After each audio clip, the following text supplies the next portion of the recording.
नमस्कार। बीएड द्वितीय वर्ष विषय हमारा शैक्षिक प्रबंधन तथा समावेशी विद्यालय का सृजन थर्ड पेपर हमारा, जिसके अंतर्गत हम लोगों ने समय प्रबंधन से संबंधित सारी बातें की थी और जो शाला या विद्यालय कैलेंडर होता है उसकी आवश्यकता और महत्व को जाना था। आज हम इस वीडियो के माध्यम से समय सारणी की अवधारणा को समझेंगे।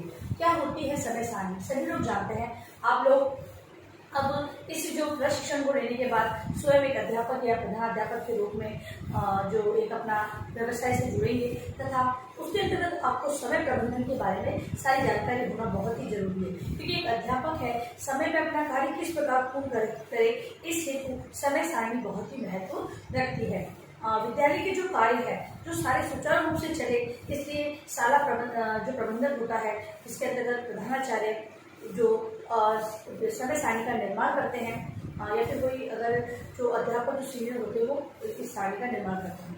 इसके अंतर्गत समय सारणी है वो अलग अलग प्रकार की बनाई जाती है और उसके अंतर्गत जो कालांशों की व्यवस्था विषय अनुसार जो अध्यापक है किस कक्षा में किस विषय को पढ़ाएंगे ऐसी व्यवस्था होती है। तो हम ये कह सकते हैं कक्षावार विषयवार या कालांश के अनुसार जो समय सारणी का निर्माण किया जाता है। हम लोग यहाँ पर जो समय सारणी है वो अलग अलग प्रकार के समय सारणियों को पढ़ेंगे, क्योंकि जो राजकीय विद्यालय होते हैं आज जो सरकार का जो ये लक्ष्य है कि सभी को 6 से 14 वर्ष की आयु के जो जितने भी बालक बालिकाएं हैं उनको अनिवार्य रूप से निःशुल्क शिक्षा प्रदान करना, इस लक्ष्य को पूरा करने के लिए बहुत सारे विद्यालय खोल दिए गए हैं और इन विद्यालयों सभी मतलब कि एक दूरी निश्चित है, उस दूरी के आधार पर विद्यालय की व्यवस्था है। अब जो विद्यालय खोल दिए गए हैं तो वहाँ पर विद्यालय अधिक है और शिक्षकों की कमी है, उसके आधार पर भी हमें समय सारणियों का निर्माण करना है। तो ये बात बाद में हम करेंगे कि समय सारणियाँ कौन कौन सी हमें समझनी है। उससे पहले हम ये समय सारणी की अवधारणा को आज जान लेते हैं। तो समय सारणी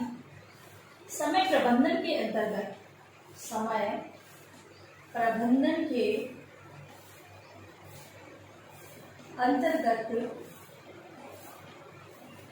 प्रबंधन के अंतर्गत विद्यालय में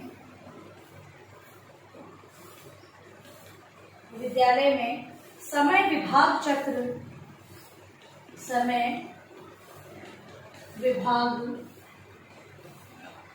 का निर्माण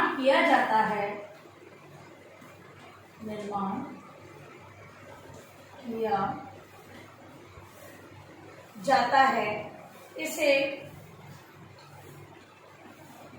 समय विभाग चक्र,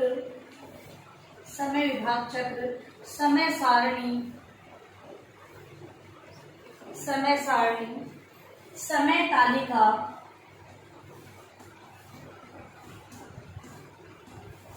तालिका कहा जाता है।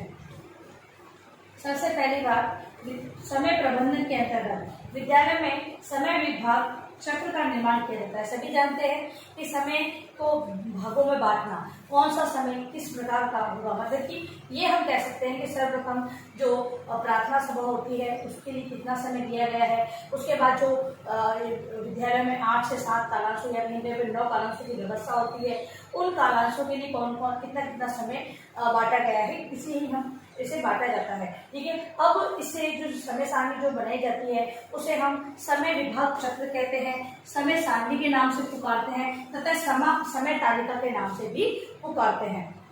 अब है समय सारणी है उसकी आवश्यकता या उद्देश्य। समय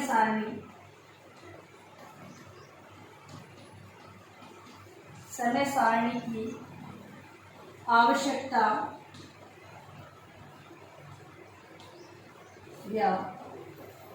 और उद्देश्य। समय सारणी की आवश्यकता और उद्देश्यों के अंतर्गत हम कहें कि इसकी आवश्यकता बहुत ही है तथा कुछ ऐसे उद्देश्य हैं जिनको लेकर इसका निर्माण किया जाता है। तो पहला है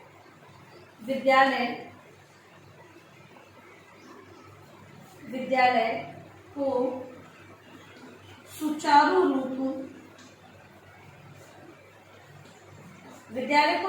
रूप से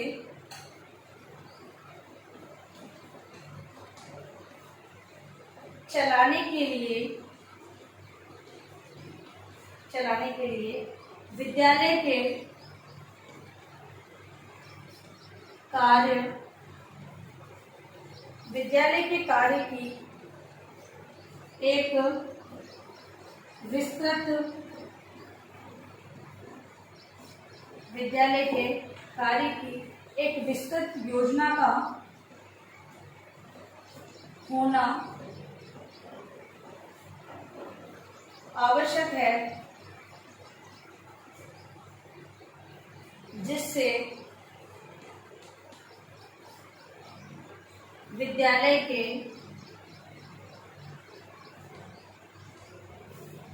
प्रतिदिन के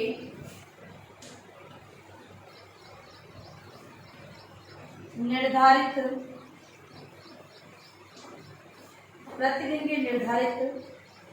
समय का प्रत्येक विषय क्रियाओं और कार्यक्रम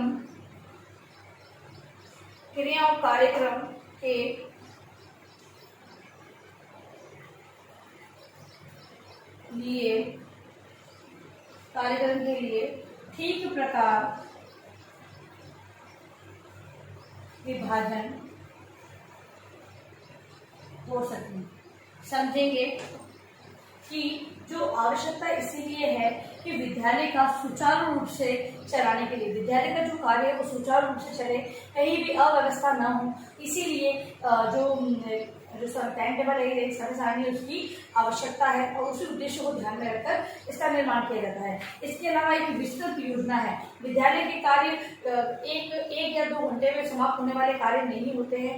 इसमें जो कार्य होते हैं वो लंबे चलने वाले या फिर एक विस्तृत योजना के आधार पर इन कार्यों को हम डिवाइड कर सकते हैं, इसलिए भी समय सारणी का निर्माण किया जाता है। इसके अंतर्गत विभिन्न प्रकार की जो क्रियाएं और कार्यक्रमों को भी स्थान दिया जाता है, इसलिए ठीक प्रकार से विभाजन करने हेतु समय सारणी का निर्माण किया जाता है।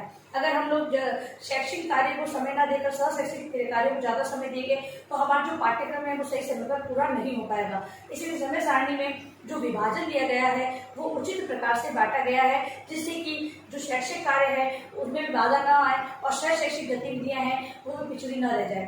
इसलिए सही समय का विभाजन करते हुए इन्हें बांटा जाता है। अब जो ये कार्य जो दिया जा रहा है,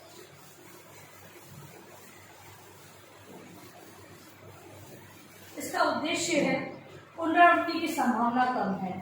पुनरावृत्ति की संभावना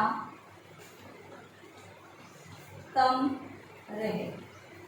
कोई भी कार्य है वो रिपीट ना हो। जैसे कि अगर समय सारणी नहीं होगी तो एक ही अध्यापक के लगातार सारे कालांक भर दिए जाएंगे, क्योंकि पता ही नहीं चलेगा कौन सी कक्षा में कौन सा अध्यापक जा रहा है। तो जो फ्री रहेगा वो क्लास में चले जाएगा और जो बैठा है वो बैठा ही रह जाएगा। तो इस समय का बंटवारा किया ही नहीं गया है और विषय के अनुसार उन्हें कालांशों की व्यवस्था दी नहीं गई है। तो क्या होगा कि रिपीट होता जाएगा। एक ही विषय कोई भी अध्यापक आएगा जिसकी इच्छा हो जो विषय पढ़ा लिया तो एक ही विषय सभी अध्यापक पढ़ा देंगे, ऐसा भी हो सकता है। तो पुनरावृत्ति की, एक ही अध्यापक बार बार उसी कक्षा में जाए, ऐसी पुनरावृत्ति भी हो सकती है। तो किसी भी प्रकार की पुनरावृत्ति उसकी संभावना कम रहे या ऐसी संभावना हो ही नहीं, इसीलिए समय सारणी बनाई जाती है। अगला है प्रधानाध्यापक को ज्ञात हो सकेगा। प्रधानाध्यापक को ज्ञात हो सकेगा। जो प्रधानाध्यापक है उन्हें अपने जो विद्यालय की जो स्थिति है या विद्यालय की जो योजना है, जिस प्रकार से विद्यालय में प्रतिदिन कार्य हो रहा है, ऐसी संपूर्ण योजना का लेखा जोखा उनके पास रहेगा। समय सारणी के आधार पर वो देख सकेंगे कि कौन सा अध्यापक किस कालांश में, किस कक्षा में, किस विषय को पढ़ा रहा है, ऐसी सारी सूचनाएं उन्हें प्राप्त हो सकेगी। तो प्रधानाध्यापक है वो किस समय अपने पर्यवेक्षण का कार्य करना चाहता है, ये सारी जांचें करना चाहता है, वो अपने समय सारणी को देखते हुए वो अपना डिसाइड कर सकता है। तो प्रधानाध्यापक को ज्ञात हो सकेगा। फिर है अध्यापकों द्वारा उत्तरदायित्व पूर्ण करना। अध्यापकों द्वारा उत्तरदायित्व पूर्ण करना। अगला जो हमारा उद्देश्य है कि अध्यापक अपने कार्य को सही समय पर पूरा करे। इस हेतु भी समय सारणी बहुत ही उपयोगी है, उसकी आवश्यकता है और इस उद्देश्य से ही समय सारणी का निर्माण किया जाता है कि कोई भी अध्यापक है वो अपने उत्तरदायित्व से पीछे ना हटे। क्योंकि अगर समय सारणी डिसाइड नहीं होगी तो कोई अध्यापक ज्यादा काम करेंगे, कोई कम करेंगे, इससे आपस में हीन भावना उत्पन्न होगी। जो अपना उत्तरदायित्व है वो अध्यापक पूरा नहीं कर पाएंगे। लेकिन जब समय सारणी होगी तो सभी को सही मतलब कि एक अतिरिक्त कोई कार्य नहीं दिया जाएगा, सभी को समान रूप से कार्य का विभाजन किया जाएगा, जिससे कि सभी अपने उत्तरदायित्व को समय पर पूर्ण कर सकेंगे। अब है समय सारणी का महत्व। अगला जो टॉपिक हमारा है वो है समय सारणी का महत्व। समय सारणी का महत्व, समय सारणी है वो क्या महत्व रखती है अपने विद्यालय प्रबंधन के अंतर्गत। तो समय सारणी पहला है कार्यक्रम और गतिविधियों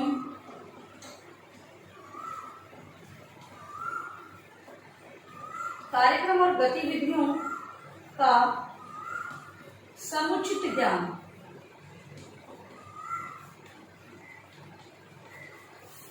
पहला महत्व ये है कि कोई भी कार्यक्रम या कोई गतिविधि है उसका समुचित ज्ञान समय सारणी के आधार पर होता है। क्यों होता ही नहीं होता है? तो होता है ना कि सभी का समय विभक्त किया जा चुका है, तो इसके आधार पर कौन सा कार्यक्रम, जैसे कि उदाहरण हम बाल सभा का ले ले तो शनिवार को बाल सभा डिसाइड होती है, ठीक है। तो सभी अध्यापकों को पता है कि शनिवार के दिन बाल सभा होगी, तो वो अपने कार्य को, अपनी गतिविधियों को उसी के अकॉर्डिंग फिक्स करेंगे तथा जो अपना कार्य है उसको उसी सही समय में पूरा करेंगे। क्योंकि अगर बाल सभाओं की अगर तैयारी वगैरह भी करानी तो अतिरिक्त समय की आवश्यकता होती है। उस समय को निकालने हेतु वो अपने जो पहले के कार्य हैं, जो पेंडिंग जो कार्य उनको पूर्ण करेंगे तथा उन गतिविधियों को तैयार करवाने के लिए समय निकालेंगे। तो यहाँ पर क्या है, कार्यक्रम और गतिविधियों को समुचित ज्ञान एक अध्यापक को भी हो जाता है तथा विद्यार्थियों को भी पहले से डिसाइड है कि शनिवार को इस समय इस कालांश में बाल सभा की जाएगी। तो उदाहरण दिया मैंने, तो हर प्रकार के जो कार्यक्रम होते हैं या गतिविधि होती है उसका समुचित ज्ञान सभी को हो जाता है। अगला है विद्यार्थी और अध्यापकों का निर्धारित समय का ज्ञान। विद्यार्थी तथा अध्यापकों को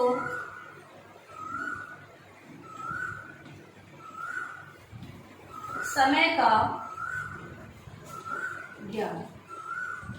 विद्यार्थियों को ज्ञात है, समय सारणी को देखते हुए उन्हें ज्ञात हो जाता है कि अब हमारे इस क्लास में कौन से अध्यापक पढ़ाएंगे, किस विषय को पढ़ाएंगे, तो क्लास डिस्टर्ब नहीं होती है, सभी अपने अपने अनुसार अपना अपना कार्य कर लेते हैं। तो इस प्रकार से विद्यार्थी उनको समुचित ज्ञान सभी प्रकार से समय के अनुसार विषयों के आधार पर अपना ज्ञान हो जाता है। और अध्यापक है वो भी आपस में डिस्कशन न करते हुए अपनी कालांश के अनुसार अपने जो कक्षा के अंतर्गत पहले से उपस्थित रहते हैं, बाहर जाकर खड़े हो जाते हैं तथा बैल बजते ही अपनी क्लास के अंतर्गत प्रवेश कर लेते हैं। तो अव्यवस्था जो होती है वो नहीं होती है। यहाँ पर समय सारणी के माध्यम से विद्यार्थी और अध्यापक दोनों ही सक्रिय रहते हैं, सभी का ध्यान रहते हुए, एक्टिव रहते हुए अपने विषय का अध्ययन वो करते हैं। अगला है पुनरावृत्ति रोकने में सहायक। पुनरावृत्ति रोकने में सहायक। अगला जो महत्व है वो है पुनरावृत्ति की व्यवस्था। पुनरावृत्ति ये भी हो सकती है एक ही विषय को बार बार पढ़ाया जा रहा है, तो जो अध्यापक आया अगर समय सारणी नहीं होगी तो क्या होगा, कोई भी अध्यापक आएगा किसी भी विषय को आकर पढ़ा लेगा। तो हो सकता है एक ही विषय को 4 अध्यापकों ने पढ़ा लिया, इसके अलावा एक ही अध्यापक है वो बार बार उसी कक्षा में जा रहा है, ये भी पुनरावृत्ति हो सकती है। क्योंकि टाइम टेबल फिक्स नहीं है, डिसाइड ही नहीं किया हुआ है, तो कोई भी कभी भी चला जाएगा क्लास में, और हो सकता है कि सभी एक ही क्लास में बार बार चले जाते हैं और सारी कक्षाएं खाली रह जाती है, ऐसा भी होता है। तो यहाँ पर क्या है, पुनरावृत्ति को रोकने में सहायक है ये समय सारणी। इस महत्व को भी हम लोग दृष्टिगत कर सकते हैं। अगला है कार्य संबंधी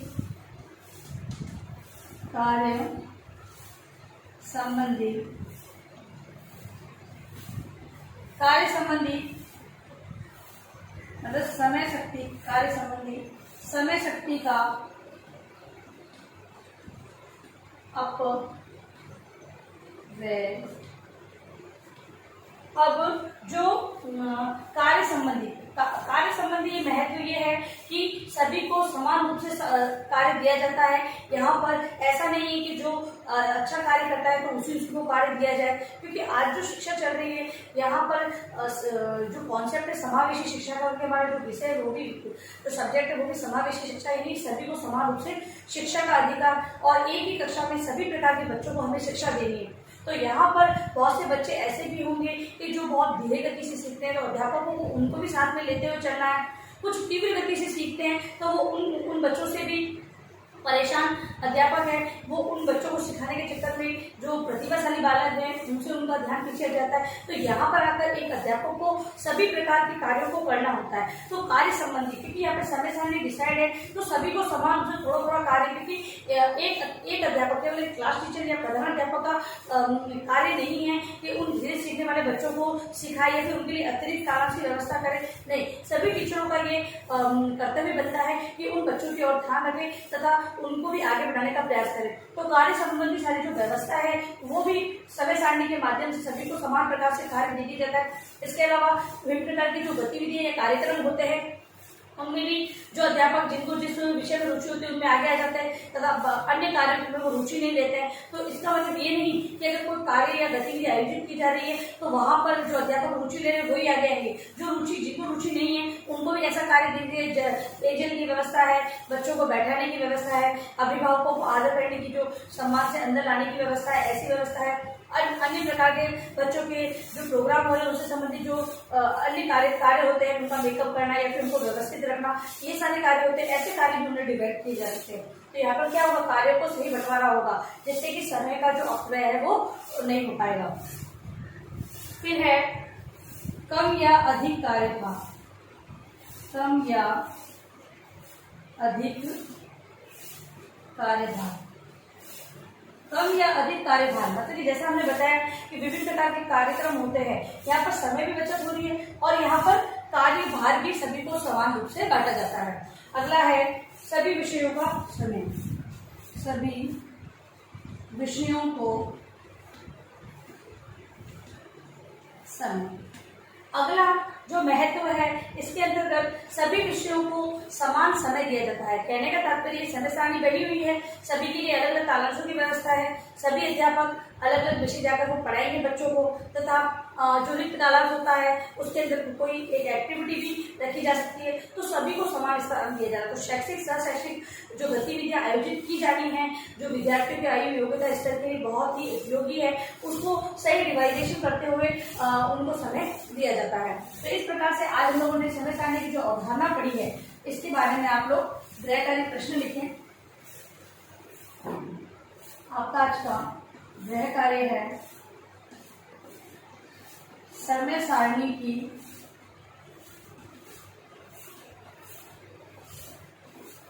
अवधारणा को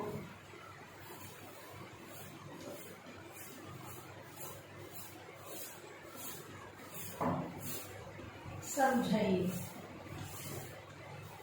समय सारणी की अवधारणा को आपको स्पष्ट करना है और अंत में इस महामारी के दौर में कम से कम ये आवश्यक कार्य होने पर ही आप घर से बाहर निकले। यदि बाहर जाते भी हैं तो 3 बातों का आपको विशेष ध्यान रखना है। मास्क लगाएं, सोशल डिस्टेंस बनाएं और हाथों को बार बार सैनिटाइज करते रहें। सुरक्षित रहे, सभी का ध्यान रखें।